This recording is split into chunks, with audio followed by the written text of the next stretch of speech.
Hello, my name is Pastor Wale and I'm the senior pastor at Prince Emmanuel All Nations Seventh-day Adventist Church. Revelation 12:11 says, "And they overcame him, being Satan, by the blood of the Lamb and by the word of their testimony." Our members here today want to share with you their testimonies because we know how important it is not to only overcome by the grace of God, but also by the words of fellow believers like you. So take a look at our testimonies, and we hope that it encourages you to make it through your storm. My name is Pastor Wale Adepoju, and today I want to tell you about how I have struggles with feeling good enough. Ever since I was younger, I always had the struggle of feeling like I was good enough. Whether it is a comparison to another sibling, whether it is comparison to your classmates or comparison to other people, as I measured myself up against other people, a lot of times in my own head, I felt like I was coming up short.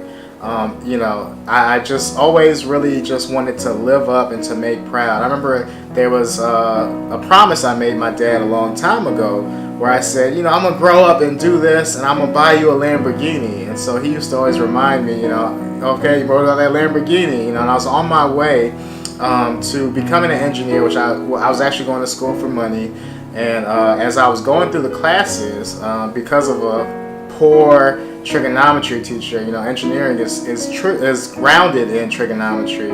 I wasn't able to make the grades. I was failing in classes. I was not able to pass classes. I was failing classes like 2 or 3 times, to the point where I just felt like I was not good enough.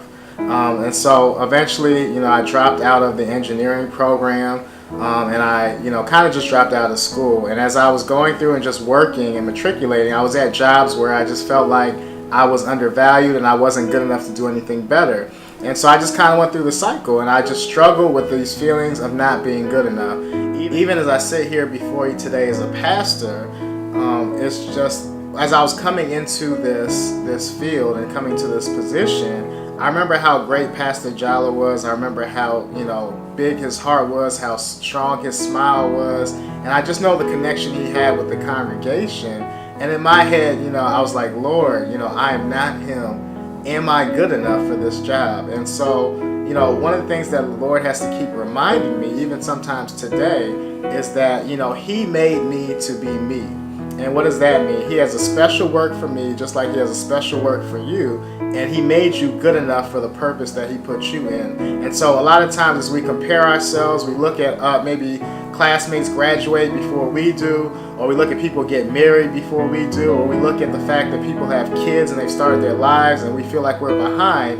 God has a purpose on our lives. And so he continues to encourage me that no matter what, just stay faithful, because you are good enough for the person I made you to be. And so I just want to let that message be there to somebody today as you struggle with feelings of insignificance or not being good enough for the things or being compared to other people. Just know God made you good enough for who he wanted you to be.